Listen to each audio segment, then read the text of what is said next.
नमस्कार, चार का वार देख रहे हैं आप, साथ में आपके शिखा ठाकुर। चार के वार में सबसे पहले बात करेंगे उस तारीख की जिसका हर किसी को इंतजार था। आखिरकार वो तारीख सामने आ ही गई। 22 जनवरी 2024 दिन सोमवार को अयोध्या में भव्य राम मंदिर का उद्घाटन होगा। उद्घाटन खुद प्रधानमंत्री मोदी करेंगे और इसके लिए पीएम मोदी को आमंत्रण भी दिया गया है। अगली खबर के लिए रुक करेंगे महिमा का। देखिए, अगली खबर मैं आपको बताऊंगी। कांग्रेस महासचिव प्रियंका गांधी ने जबलपुर से कांग्रेस के चुनावी प्रचार अभियान का आगाज कर दिया है। जबलपुर में प्रियंका गांधी ने नर्मदा नदी के तट पर 101 ब्राह्मणों के साथ पूजा पाठ किया और इस मौके पर कमलनाथ भी साथ में मौजूद रहे। तो वहीं पर बीजेपी ने अब प्रियंका को चुनावी हिंदू कहकर तंज कसा है। इस पूरी खबर को लेकर मैं आपको विस्तार से जानकारी दूंगी, लेकिन तीसरी बड़ी खबर आपको बताएंगी मेरी सहयोगी प्रिया।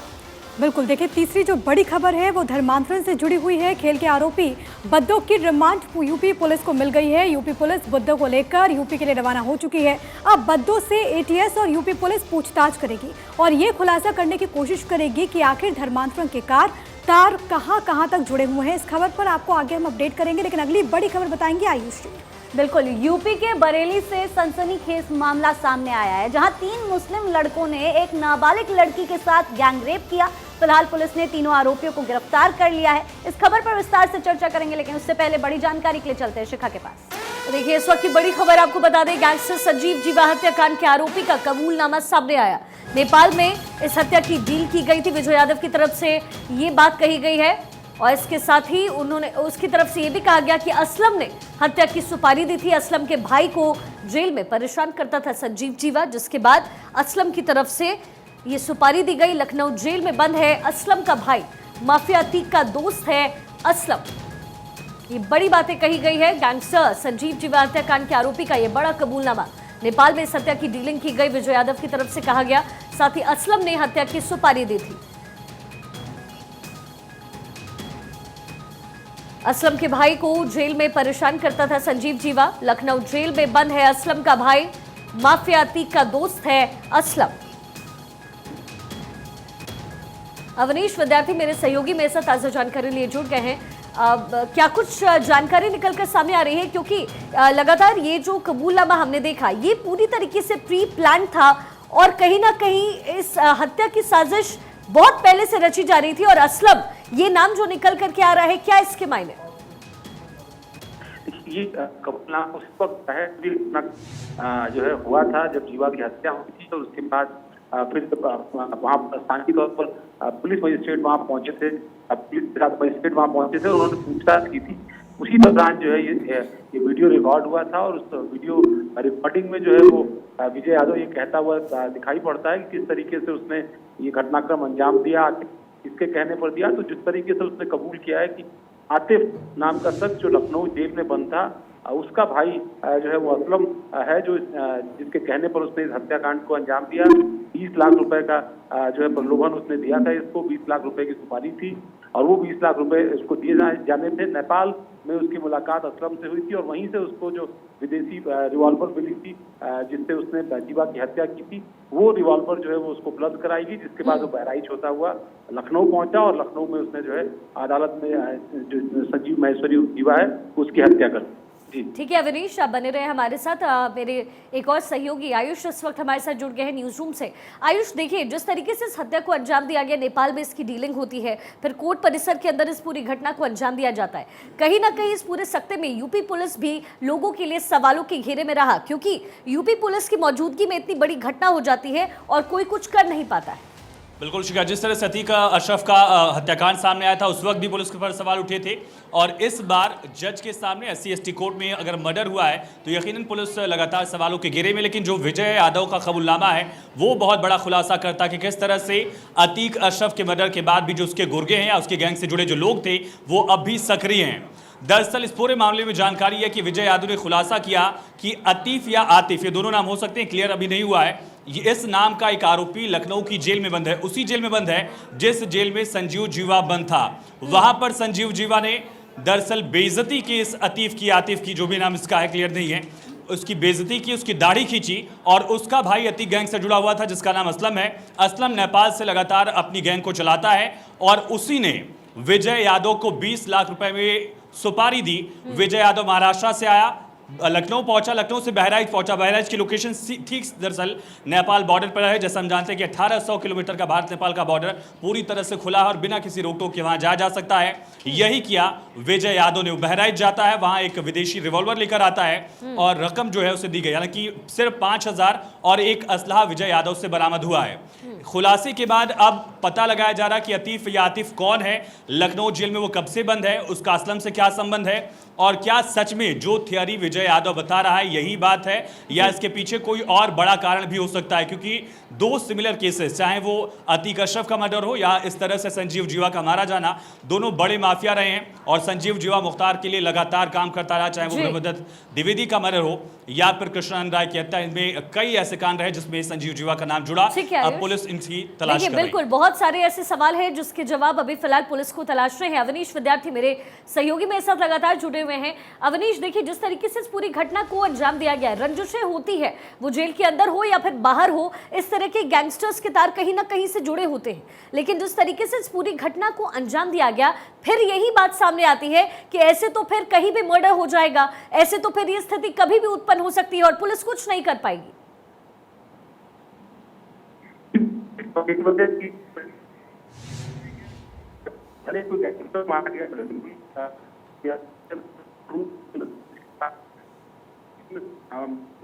सुनवाई जजेस करते हैं इस मामले में, इस हत्याकांड में जज ही इसके सामने तो ये अवनीश, आपके कनेक्शन में कुछ एरर है, मैं आपके पास वापस आऊंगी। हमारे साथ आयुष लगातार बने हुए हैं न्यूज रूम से। आयुष, क्या कुछ और इन्फॉर्मेशन आपके पास आई है? क्योंकि ये कबूलनामा तो है, कितना सच कितना झूठ, इसमें अभी फर्क पुलिस को करना पड़ेगा। सबसे पहली प्राथमिकता पुलिस के लिए यही है कि आखिर ये अतीफ या आतिफ कौन है। लखनऊ जेल में उसकी तलाशी ली जा रही है, तलाशा जा रहा है, लेकिन अब तक कोई जानकारी पुख्ता तौर पर पुलिस को नहीं मिल पाई है। मैनपुरी जेल में भी, कुछ और जेल्स में भी इसको तलाशने की कोशिश की जा रही है। सबसे बड़ी चुनौती यही है कि जो थियरी विजय यादव ने बताई है, क्या वो थियरी सही है? क्योंकि इसी तरह की हल्की थियरी दरअसल अतीक अशरफ हत्याकांड में भी सामने आई थी, जब भी कहा गया था कि वो माफिया बनना चाहते थे, बड़ा डॉन बनना चाहते थे, जो तीनों आरोपी उस वक्त के थे।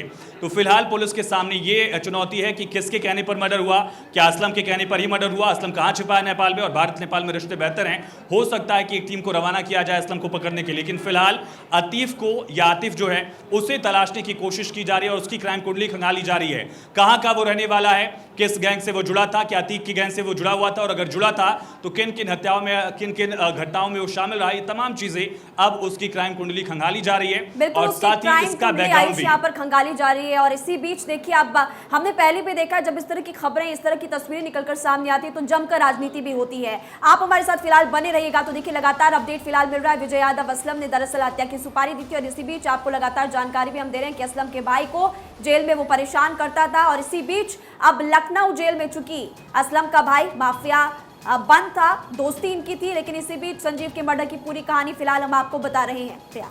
तो देखिए ये बड़ी खबर है क्योंकि अब जो कबूलनामा है वो सामने आया। आपको याद होगा कि संजीव जीवा को उस वक्त मौत के घाट उतार दिया गया जब लखनऊ की जिला अदालत में ये पश्चिमी यूपी का खूंखार अपराधी पेशी के दौरान आया था। और सबसे बड़ी बात, क्योंकि यहाँ पर पुलिस का सख्त पहरा था, पुलिस की मौजूदगी में इतनी बड़ी घटना को अंजाम दिया गया। हालांकि जो आरोपी वहाँ पर था, जो कि वकील की शक्ल में वहाँ पर पहुँचा था, जो कि काले कोट में वहाँ पर पहुँचा था, उसको अरेस्ट किया गया। लेकिन अब ये कबूलनामा देखना बहुत ज़्यादा अहम होगा कि अब यहाँ से जो जाँच है पुलिस की वो आगे किस तरीके से बढ़ती है।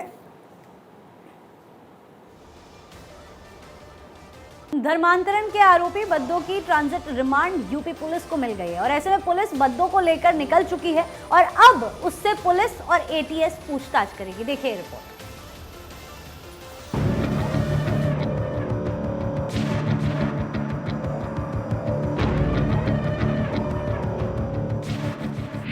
पुलिस को मिली शाहनवाज उर्फ बद्दो की remand.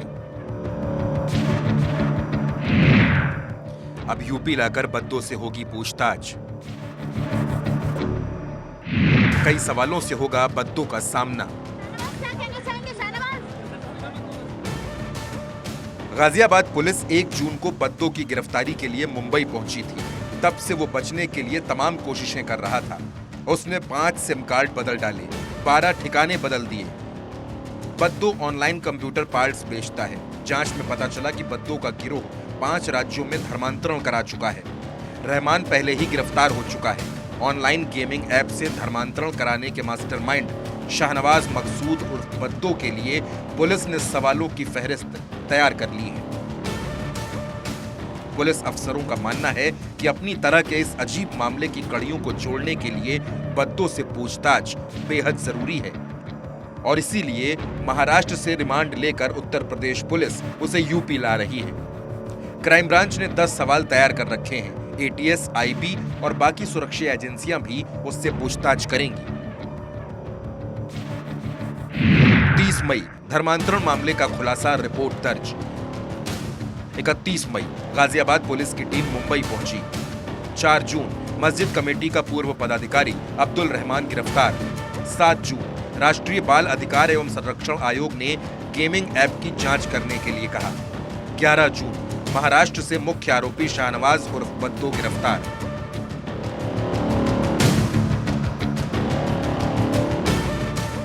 Ghaziabad online gaming app के जरिए धर्मांतरण केस का मास्टरमाइंड शाहनवाज उर्फ बद्दो को मुंबई पुलिस ने रायगढ़ के अलीबाग से गिरफ्तार किया था। पुलिस पूछताछ में बद्दो ने कई अहम खुलासे किए हैं। बद्दो ने पुलिस पूछताछ में बताया कि धर्मांतरण का यह सारा खेल 2 स्टेप में किया जाता है।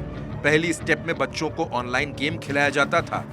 हैंडलर हिंदू नामों से आईडी बनाते थे और फिर हिंदू बच्चों को फोर्टनाइट गेम खेलने के लिए उकसाते थे। इसके बाद असली खेल तब शुरू होता था जब बच्चा गेम हार जाता था तो उसे कुरान की आयत पढ़ने को कहा जाता था। जब बच्चा आयत पढ़कर गेम खेलता तो साजिश के तहत उसे जितवा दिया जाता था। इस तरह बच्चे का मुस्लिम धर्म की तरफ झुकाव बढ़ जाता। इसके बाद दूसरी स्टेप शुरू होती है। बच्चे से डिस्कॉर्ड ऐप के जरिए चैटिंग की जाती। बच्चे का भरोसा जीतकर उसको इस्लाम की जानकारी दी जाती। धीरे धीरे बच्चे को जाकिर नाइक और तारिक जमील के वीडियो दिखाए जाते। उन्हें इस्लाम कबूलने के लिए बहकाया जाता। जब बच्चे का इस्लाम की तरफ झुकाव बढ़ जाता और वो मुसलमान बनने के लिए तैयार हो जाता तो आखिर में उससे एक एफिडेविट बनवाया जाता। एफिडेविट में बच्चे से लिखवाया जाता कि वो अपनी मर्जी से इस्लाम कबूल कर रहा है। धर्मांतरण का खेल देश और दुनिया के दूसरे हिस्सों तक फैला है, जहां भोले भाले युवाओं और बच्चों को धर्मांतरण के जाल में फंसाकर उन्हें जिहादी बनाने की खौफनाक साजिश रची जा रही है। हैरान करने वाली बात यह भी है कि धर्मांतरण करने वाले बड़े रैकेट्स के तार जाकिर नाइक से भी जुड़े हैं। अगर बच्चा सभी सवालों का सही जवाब दे देता है तो 15 से 17 साल उम्र के किशोरों को ऑनलाइन गेम के जाल में फंसाने से लेकर उनका धर्म परिवर्तन कराने तक का न केवल पूरा सिलसिला मिल जाएगा बल्कि ये भी साफ हो जाएगा कि उसके गिरोह के तार कहां तक फैले हैं। Bureau report, Bharat 24। और अब बात कांग्रेस के राष्ट्रीय महासचिव प्रियंका गांधी की। एमपी विधानसभा चुनाव के मद्देनजर प्रचार के अभियान की उन्होंने शुरुआत कर दी है। जबलपुर पहुंची प्रियंका गांधी ने सबसे पहले नर्मदा की पूजा की। हाथ में रुद्राक्ष लेकर प्रियंका गांधी नर्मदा नदी के तट पर पहुंची। प्रियंका गांधी के साथ ही कांग्रेस के प्रदेश अध्यक्ष कमलनाथ वहां पर मौजूद रहे। प्रियंका गांधी ने जबलपुर से कांग्रेस के मेगा प्रचार अभियान की शुरुआत कर दी। प्रियंका गांधी ने सबसे पहले ग्वारी घाट पर 101 ब्राह्मणों के साथ नर्मदा पूजन किया और फिर महाआरती की तस्वीरें आपकी टीवी स्क्रीन पर।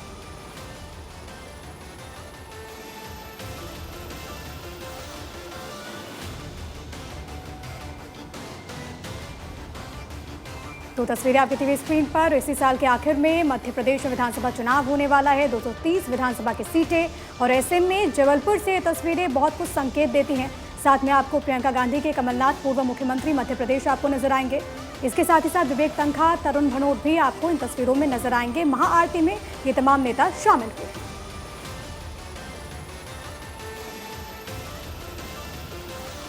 और इसी बीच आपको बड़ी खबर बता देते हैं। अनुराग ठाकुर का प्रियंका गांधी पर हमला। झूठे वादे करती है कांग्रेस पार्टी। अनुराग ठाकुर द्वारा कहा गया, अपने किए वादों को निभाए प्रियंका, ये केंद्रीय मंत्री अनुराग ठाकुर ने कहा है।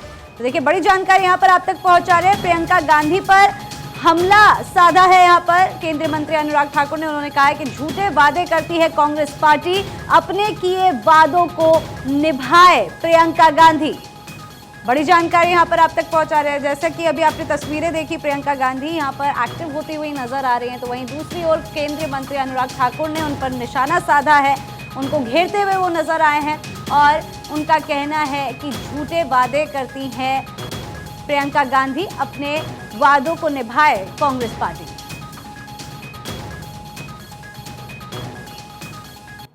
मैं आपसे निवेदन करने आया हूं, एक और प्रियंका दीदी गई है मध्य प्रदेश जबलपुर, लेकिन वहीं पे राहुल गांधी जी 2017 में आए। वो वहां पर क्या कहते थे, 2018 में आके वहां पे गारंटी देकर गए थे कि किसानों के कर्जे माफ कर देंगे, बेरोजगारों को बेरोजगारी भत्ता देंगे। कांग्रेस की सरकार भी मध्य प्रदेश में आई, लेकिन ना बेरोजगारी भत्ता मिला और ना ही वहां के किसानों के कर्जे माफ हो पाए। राहुल गांधी जी मुंह दिखाने लायक नहीं रहे तो बहन प्रियंका जी को वहां पर भेज दिया। मेरा प्रियंका गांधी जी और कांग्रेस पार्टी से प्रश्न है कि किसानों के कर्जे क्यों माफ नहीं हुए। और